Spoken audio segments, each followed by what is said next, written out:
Hawak na ni Tanggol ang lihim sa pagkatao ni Bubbles ang siyang gagamitin niya bilang palanggalang laban sa masasamang binabalak ni Olga sa kanyang buhay. Samantala, pinatawag naman ni Espinas itong si Tanggol para bigyan umano ng babala sa posibleng pag-atake ni Bong sa magaganap na Prison Week. At inutusan naman ni Espinas itong si Tanggol na sila'y mapagmatsyag umano sa araw na iyon para matyak nila na hindi umano makapanggulo itong si Bong. Sinagot naman ni Tanggol itong si Espinas na wala umano silang dapat ipag-alala dahil hindi na umano siya natatakot at handa na umano siyang tumira ng mga tao. Samantala sa kabilang banda ay kumilos na nga itong si Bin. Kinalulungkot niya ang nangyari kay Supremo at Lucio. Nagpaalam din siya kay Lucio na gusto umano niya makausap itong si Supremo dahil kailangan umano nila Tanggol ang tulong ni Supremo. Hindi inasahang pangyayari ay napadpad naman sila Nita sa lugar nila Lucio at nakita naman siya ni Bin.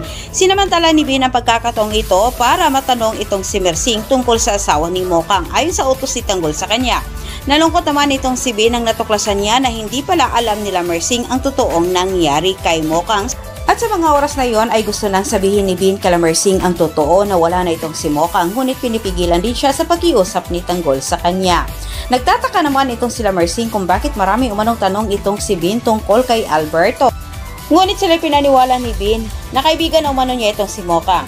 Hindi naman nabigo itong si Bin sa impormasyong kailangan niyang makuha kala Mersing sa paghahanap niya kay Alberto Prias Esteramon Montenegro. At samantala tuluyan na ngang winakasan ni Tess sa kabilang banda ang relasyon nilang dalawa ni Rigor dahil din lantara na ngang ipinakita ni Rigor ang relasyon nilang dalawa ni Lina. Kaya pa siya na itong si Tess na humiwalay umano ng tirahan kay Rigor at natutuwa naman itong si Tinding. Anya sa wakas namulat na umano itong si Tess sa katotohanan sa panglulokong ginawa ni Rigor sa kanya.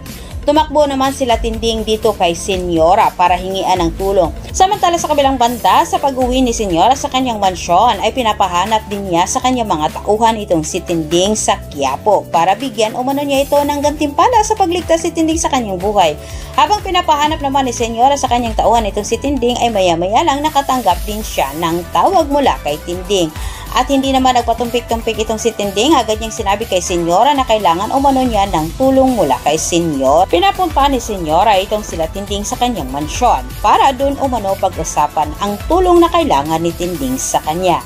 Samantala sa kabila ng natuklasan ni Tanggol sa totoong pagkatao ni Bubbles ay naawa siya sa kanyang kaibigan dahil nabulag umano ito sa kasinungalingan at ang dahilan pa sa pagkakulong nito ay kanyang tunay na nanay. Anya ni Tanggol na unawaan na umano niya itong si Bubbles dahil parehas umano sila ng pinagdaanan at dito po nagtatapos ang ating advance episode. Huwag mo kalimutang mag-subscribe para sa ating maraming karagdagang update kung ikaw ay bago pa lang dito sa aking channel.